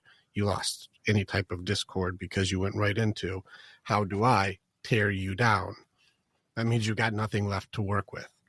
And so someone like that wouldn't be able to handle if somebody was confidently actually having their shit together in front of them. They wouldn't know what to do with it. I think we actually saw some of that. Oh, we've seen it. Yeah. Yeah. Yeah. Which thing are you talking? I've seen it 100 times, so I don't know which one are you talking about. I missed it the other night, but I don't know. So I can't say, but it sounded like you may have experienced that. Was it last night? Last night? Oh no, last night. It never went to slander last night, but it definitely was over her head. We had a girl try and come in and ask questions to the guys, to see, like, because she had the impression that she's only met these bad boys or not good, like she hasn't met any good men. And I said, come into our organization and ask questions. And very quickly you could see that she didn't understand how to even speak to good men, because these guys were asking questions like, well, I'd love to understand, and I'm interested to see, and we're not going to just concede or roll over because you have an experience or an accusation that doesn't connect to me. I just want to understand more. And the questions themselves, not even accusations or arguments, just the questions to, you know, I'd like to hear and understand, was enough for it to unravel. It wasn't even there wasn't even any attacks. It's just the explanation given was also just falling apart on itself. And that was not very successful. I would love to have a woman who wants to ask a group of good men, like, questions to go like, is this the difference between a bad boy or a nice guy or a good man? And our organization have a lot of good men. Like, no, feel free to ask questions. We'll openly share with you. I'll tell you what we do. I'll give you the idea of what we believe our role or our responsibility and accountability is supposed to be as men. We are very solid with what our position is, and it's a very difficult and honorable job. And so we got into that, and you could clearly see she was unprepared for this conversation, because as soon as accountability came up, like, we know our job. Do you know what a woman's job for the relationship is? You have expectations for us. What is the expectations for yourself?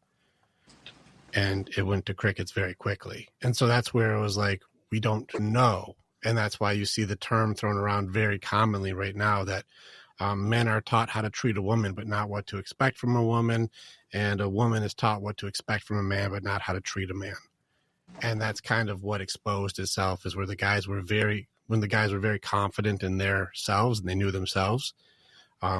I believe that a lot of girls over women, girls, wouldn't know what to do on a date with a guy who had his shit together.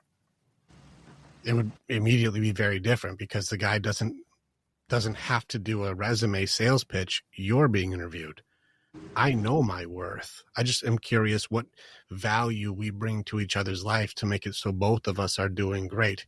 And if you think coming to the table to somebody who has their finances together, they're strong, they're capable, they're independent, they're autonomous, and they have their life in order in multiple categories, And they go, well, what do you bring to the table? And you bring more finances that I don't have access to. You have a credential I can't use at all. And you want to be measured off of something that you don't share. I'm going to be like, do you have anything that makes our life better together? Because I don't need your credentials. I don't need your money. I don't need any of the stuff you're bringing to the table. What value do you have that's not external or financial? What do you have that's you? What's a unique thing? And these women, well, the girls, I guess, who have put all of their things into bad babe or boss bitch or whatever you call the terms these days, they don't have an answer because everything they've done is an external thing, just like a bad boy would be. And that means that they're essentially just stunted boys. Let me ask you something on this, because in like where we're at now, women are all getting more educated. They're getting into higher paying fields. And oftentimes, like in relationships, like women are making more money than men. And I think in your own relationship in the beginning, like that was the case, right? Yes, it was. So how did you navigate that? Right? Because a lot of guys make the mistake of thinking whoever makes the most money is the leader, right? Right? That's who's in charge. That's who makes all the decisions on it. So like, what would you say to a guy that's in that position, or how did you navigate that yourself? I think that the problem on that one isn't the guy. Maybe him not being able to be direct enough in what his role is for leadership and where do I want to take the family and how do I take my security elements of mind, heart, body, spirit into the family. Finances is just money. And so that's just one tiny piece out of like even 8 categories, and so it's just one of them. And if you guys think that the value of the person themselves is just financial, we talked about emotional currency and financial currency. Well, where's the emotional currency if you're the finance or the financial provider? Andrea didn't grow up with a father. He left when she was 6. And her ex also mimicked a lot of behaviors of her dad. And so she had to do a lot of the take care of everything. So she had, as her personality type, she became very work oriented, and her identity for safety and security only came from, I have to be a financial provider.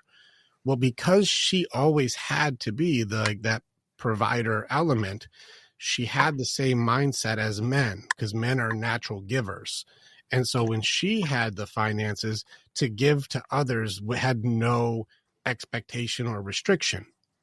And so she would give freely without saying, since I have given my money, now you owe me. She didn't have any of that.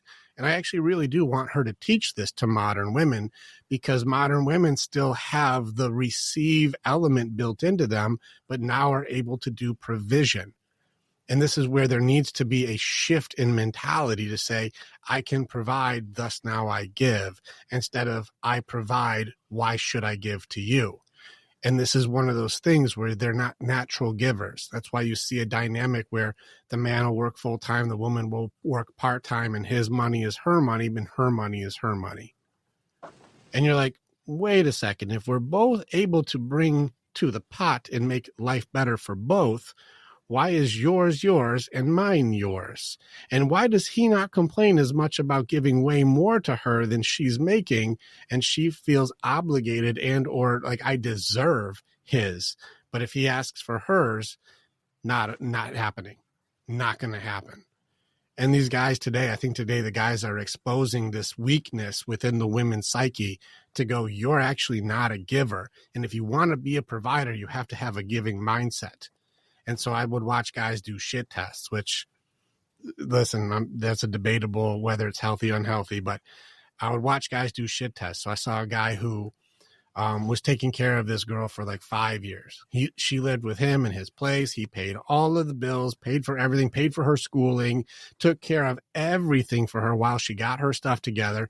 And then finally she graduated, got her degrees, got her certificates, got all of her stuff. And she sent him a text message, and she was like, I got it. I got a job for $75K. I have something that's mine. Thank you so much. I got it. And he's like, oh, thank God. He said, thank God. I'm so proud of you. And that's so good. Now I have to take a break, because carrying all of the weight for the last 5 years at a job that I work at that is very, very stressful, has taken a mental toll on me, and I need to work on my mental health. He's like, let me take a month, 2 tops. I already got another job lined up, but I have to leave this place, and then I have to take a month or 2 for my mental health. I have to reset because I am destroyed from carrying everything at this place. It has ruined who I am. And she's like, wait a second, what are you doing? You're leaving your job? Wait a second, you make 6 figures. Why would you ever have to do that? You don't have to do that. He's like, no, babe, you have enough now that you can support us for a couple months. Let me work on my mental health so I can be okay. I'm not all right. I'm pushing depression. I'm really suffering and struggling from how demanding this job is. And I need to get a different job. This one is hurting me. And she's like, no, you can't leave your job. We're not doing that. I didn't sign up for that. He's like, it's only for a couple months. You just take the bills for a couple months. And then I got another job lined up and I'll take that. I'll take over again. I just need you to support me for a couple months. She's like, I'm not doing that. You better not quit your job. He's like, listen, this is very serious to me. If I were to rely on you, are you in or out? And she's like, I'm out. He's like, all right. He's like, your stuff is going to be outside the door when you get home. She's like, excuse me? He's like, I'm not leaving my job. I'm totally fine. I just wanted to see who you were if you had money. And as soon as you had the upper hand, you wouldn't take care of me, but I've been taking care of you for 5 years. Engagement off, your stuff will be out front. It just showed her mentality was, I deserve for you to give to me. But once she was able to provide, and he just said, just take a little bit. Just hold me a little bit. She immediately said, as soon as I have to take care of you, I'm done. I'm out. Where is the concept of now you have the education, now you have the provision, now you can support, now you can bring some in, now your contribution is coming in, but the mentality is not to give, it's to still receive and have for yourself. And the self-preservation element of mine is mine to make sure I'm okay has no concept of autonomy for the male, nor any empathy for what he has to go through in order for her to have. That still is yours is mine. Mine is mine. The healthy version is what we make is ours. And women have to shift from the receive element, which has worked for many generations of I hunt and gather, I bring it home, she receives and she distributes. That was working very well for thousands and thousands and thousands of years. Now it's changed where now she can hunt and gather, I can hunt and gather, and now we can bring it home and let's go ahead and delegate to the family. There has to be a double give. We have to go into giving. And this is where I say the maturity of a good woman and a good man is men and women are givers, boys and girls are takers. And don't think because your age makes you a man or woman, because I know grown people who are very boy or girl-ish and still have these behaviors we're talking about. So just because someone is grown doesn't mean they have grown. Just because someone is grown doesn't mean they have grown. A lot of people don't start doing personal developments until their 40s or even 60s. Yeah, age does not always lead to wisdom. Yeah. And so this is where we're going, well, did you ever shift to giver? And if you're still a taker, this is where those women will severely suffer when it comes to any dynamic, because hypergamy will come in. And as soon as they start seeing that finances is a measurement of value instead of values are a measurement of value, well, then they'll think that they're better than him and think they can always do better. And this is a very, very toxic thought process because it kills love based on money. And this is where women need to evolve. If you're able to provide, what kind of provider are you? It's like, I only provide for my self-preservation. I don't provide for my people. So your situation, so what you're saying with this, your situation because of who Andrea is totally different than a lot of guys because she is a giver. Like she's already figured that out. She had to become the male concept or male mentality. Right. Because she didn't have a male that showed her this level of take care of her. Now, don't get me mixed up, because women who grow up without fathers or have father issues don't know how to respect a man. And so that was our thing, because now if she was the provider, but she also didn't know how to respect a man, that was a big battle for us. But What she did also, that look like? that was a big fight for us because there's an element of surrender that has to happen in the relationship to trust each other. And if you don't surrender that element to the person that you're with to go, this person really does have me, it doesn't matter how good the person you're with, just like we talked about the blocking of emotional currency. If someone said, dude, you're so fucking smart, you're so handsome, and you're like, no, I'm not. Nope, I won't accept that. And they call it a protection system when really it's more of a prison system.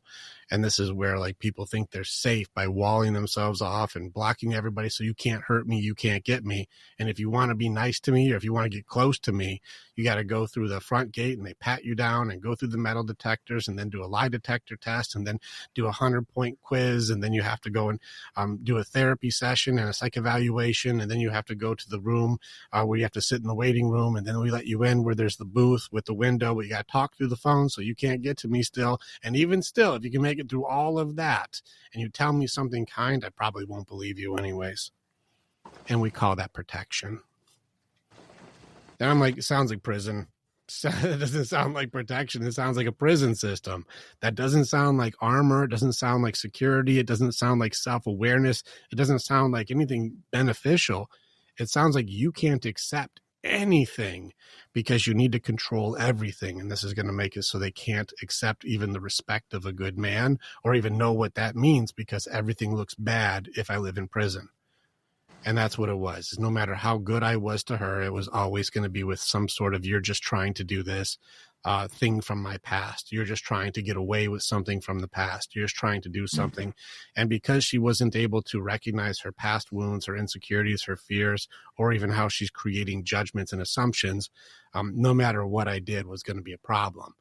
And it wasn't until we really hit like a rock bottom of that doesn't work that she started being accountable to herself to go, damn, I am doing this. And once she stopped adding to what I was saying and saw who I really was, then we were able to grow like rocket ships and the connection grew. But it's when we remove control and we leave prison that you're actually able to enjoy walking through the meadow with someone that you love for connection.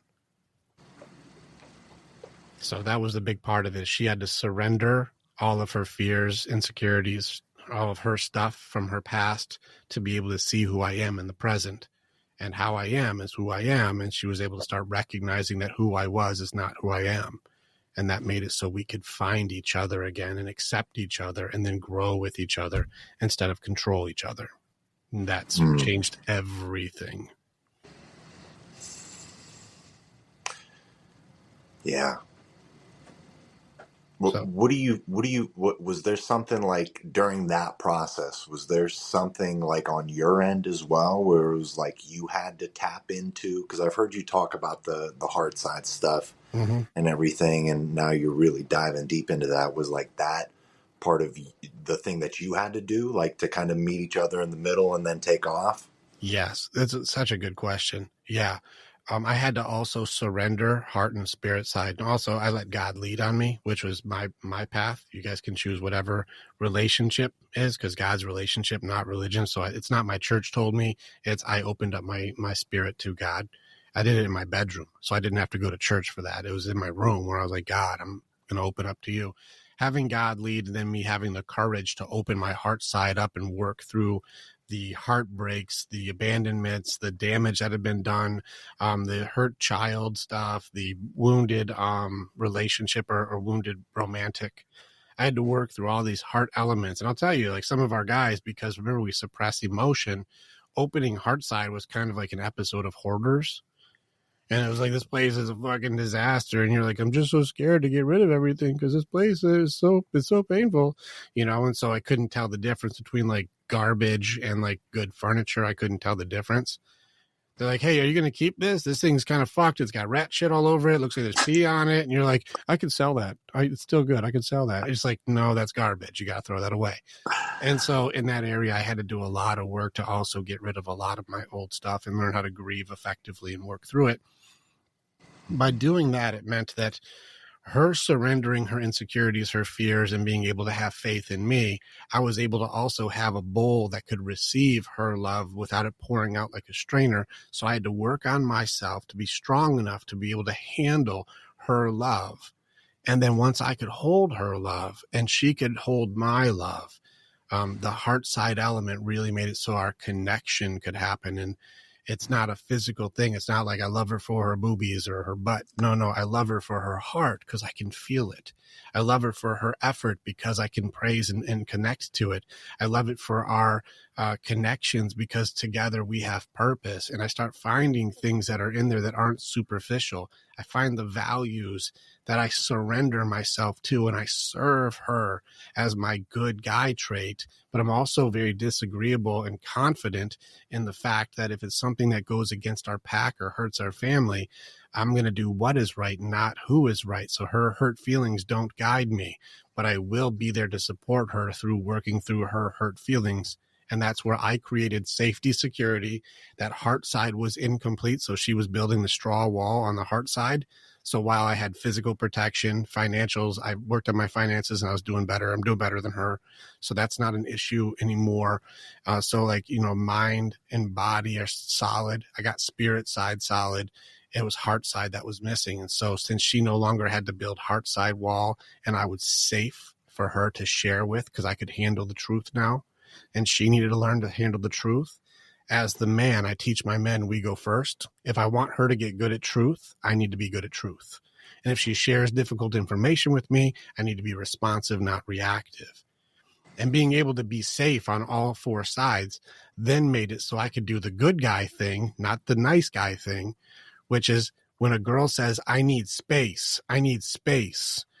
A lot of us guys think what we would do is if I need space, well, then get out of here and go do whatever you're going to do. With women, I need space doesn't mean push me out the door and leave me out to the wild. I need spaces. I've given you the four walls of mind, heart, body, spirit are solid masonry. The wind, the weather, the wolves, they're not going to get you. Inside this area, that's your space. Now you can work on your stuff and not have to worry about all the things that you have to control outside of here. Inside here, this is your space. Now, important fellas, inside that space, you don't fix her shit. Don't fix her shit. Your job is to structure. She makes it a home, so she'll work on her things in there. But as long as she doesn't have to do our job for structure, then she can create nurture.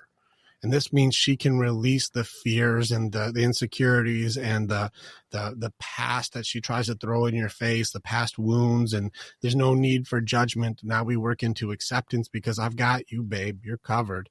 Now work on your stuff so you're good. And now together we're better. And that gets into when relationships are together, the goal of a relationship baseline is that it's better being together than if we weren't at all.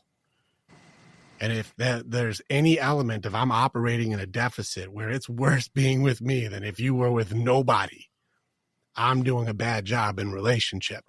And I don't think that a lot of people have really done an assessment of, am I really sitting here with burdens or am I, actually coming here with blessings, And I don't think people can tell the difference between like a burden versus a benefit. I don't think they can tell the difference. And so this is a very difficult challenge for people. Is like, are you calling your burdens a benefit? Well, I got 3 kids and she or he better love my kids or else I won't, they better take care of them. They better or else. And I'm like, you really think that somebody volunteering to raise another person's child and give their resources, their heart, their home, their everything to people that you can just take out of their life at any point and they can't do a fucking thing about it, you're going to call raising another person's child benefit or else? Like that's a bargaining chip that you get to play? That's burden. That's baggage. I don't think you're putting this in the right category. And I think this is where people don't actually assess what are they really bringing to the table here. They just have expectations of what people should do without ever doing an assessment of what is it that I bring as a value that's not external, but it's going to actually be values instead of high value. And so there's a really funny element there, but that's a long answer, I know, but I gave like kind of a playful story answer to how did we figure out? Listen, it's when it comes to relationships, there's not a quick answer. Yeah, that's true. There never is, man. Like we always want it. Like, give me the A, B, C, D. Like, give me these steps. I'll do that, and then it's over. Like, I'm good. We're done. Like, that's just not how Well, it works. well, I could say it shortly, but it'll miss the teaching element of the purpose of why I speak how I speak. So I could be like, yeah, she had to surrender and I had to surrender, and now we're solid. You know, and you're like, well, technically, right, but I don't know how to do it. So that's an answer, not a solution. And that makes it very Yeah. difficult. You're like, yeah, what did you guys do? We both got really good at solving Rubik's Cubes. And so now it's solved. And you're like, so the answer looks like this. And that's what it looks like. And people are like, wow, I want a solved cube. And you're like, that's not how you solve it. That's just what it looks like when it's solved. That's what we did is we solved our cube. Correct answer, not usable for transformation. Yeah. So that's why I speak the way I speak. It's deliberate. Yeah, no, it's beautiful, man. I love what you said about, like building that walled garden for her to operate and grow in, and not having this belief of like I can fix her or I should fix her or I will fix her, because I always, a lot of the nice guys have that white knight thing, right? I can fix her. I can. When someone tries to fix you, how does that come off? To me, when someone tries to fix me, I'm feeling judged, right? Like I'm feeling like so you don't think I'm enough, right? That's the Or capable. feeling that I get. Yeah, you need me because you're incapable. Exactly. Yeah, it doesn't come off as not very knightly. It comes off judgmental. That's how they're going to perceive it every time, where it's like, okay, clearly you don't think I'm doing a very good job. Yeah. I'm not enough. Yeah, and I have to save you from yourself. Just move. I'll do it for you. Just move. I'll do it for you. There's a heavy curse that's inside of this. It's a codependency curse. And you see people who find people who maybe aren't doing as well or figuring things out, and they go, well, let me do it for you so you need me. And actually, you shouldn't be talking to anybody else because I should be all that you need. And I've got this for you, and I'll just take care of you, and let me take care of you. And you're really great. I'll take care of you. I'll take care of you. I'll give you the world, and I'll take care of everything. And let's just move into it with each other in the first month, because I love you so much, and I'll do anything for you. And your parents are kind of jerks, and they don't like me. So I think they're not understanding that I'm going to give you the greatest life in the world, and it's going to be so good, and everything's going to be amazing. And you and I are going to take over the world, and it's going to be the best because I'll take care of everything for you. Until you're all alone, until you're all by yourself, and it's just you and me. And now I'm your only support. And then the truth will come out, and by then you're isolated. I think we've seen a lot of this behavior that happens. It does start mimic narcissistic behavior. You start seeing people who isolate people to get anything that they want, and that's where you have to be able to discern the mask of the giver to be the taker. And it's not as common. You are talking about like maybe 1 in 100 people are this, but it's unfortunate that you're seeing this behavior escalate much quicker today in the female society. Social media has created a lot more of this take behavior with justification. And I do believe a big part of it is because good women stopped checking bad women. Yeah. They stopped checking, they started glorifying bad behavior. And I think good women have to start checking bad women, just like you see good men checking bad boys and nice guys. Yeah. Yeah, I agree, man. That's got to be a big part of the solution, because it doesn't come off very well when we check the women. It doesn't work in the same way. I don't know that it's as effective or even, like the right way to go about it. If it goes to that point, it's not going to be good.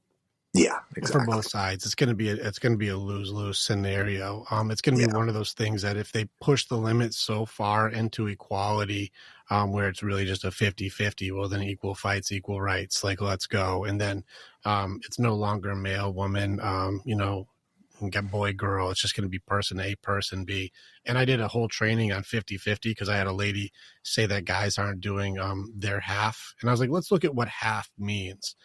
And I did a live, and there's hundreds and hundreds of people just commenting while we were doing this live, and I was reading the list of if everything's 50-50, equal courts, equal fights.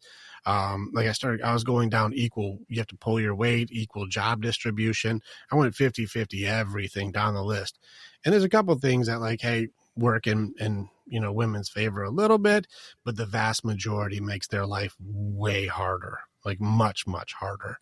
And at the end of it, the guys would feel bad if the women were doing what we had to do.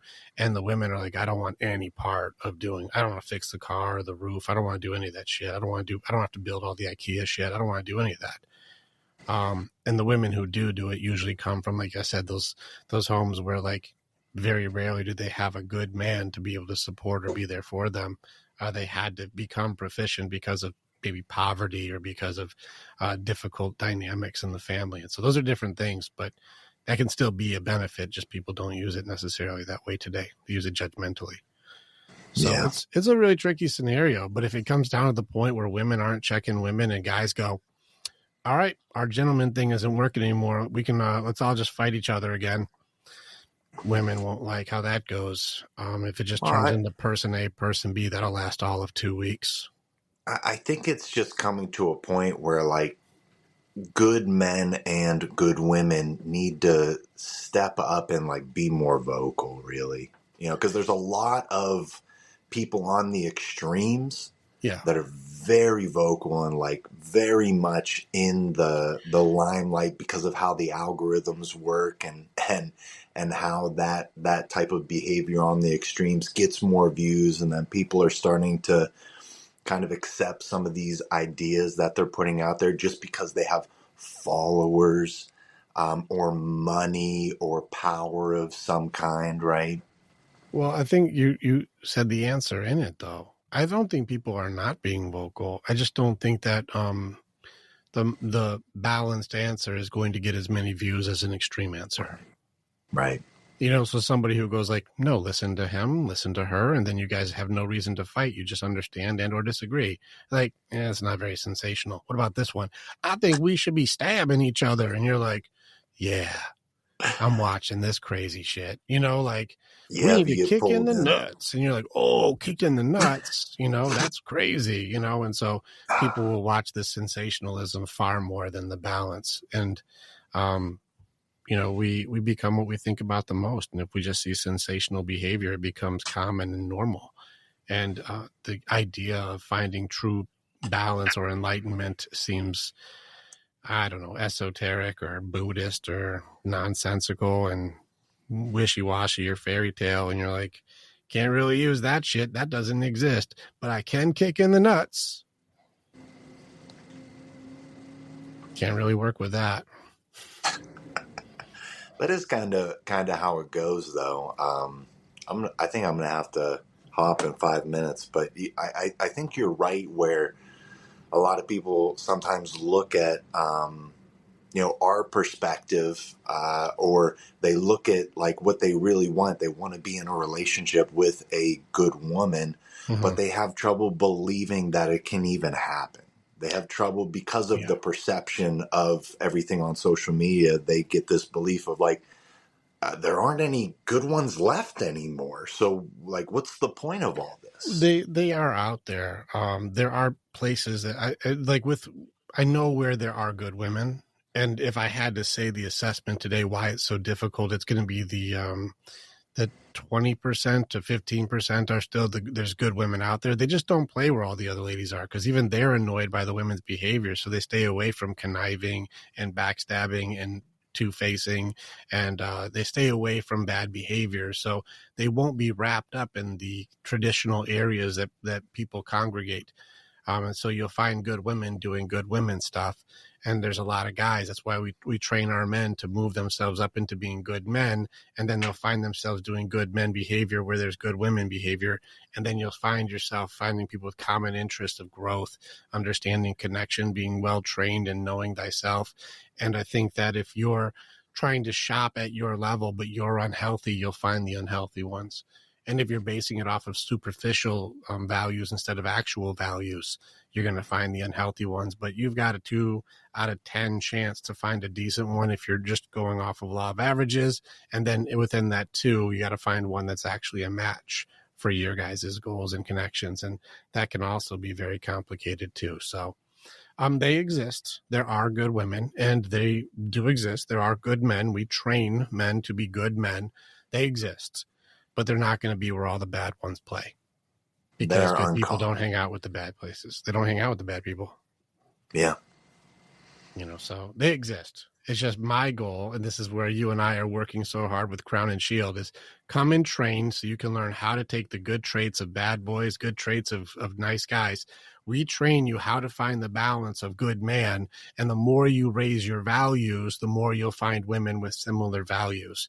But if you're trying to go into the rescues or lost and found and try and find something premium, you're probably just going to find some of the throwaways or the busted ones, and you're going to wonder, why am I finding the ones who are not okay? It's like, well, because you're probably most likely not okay too.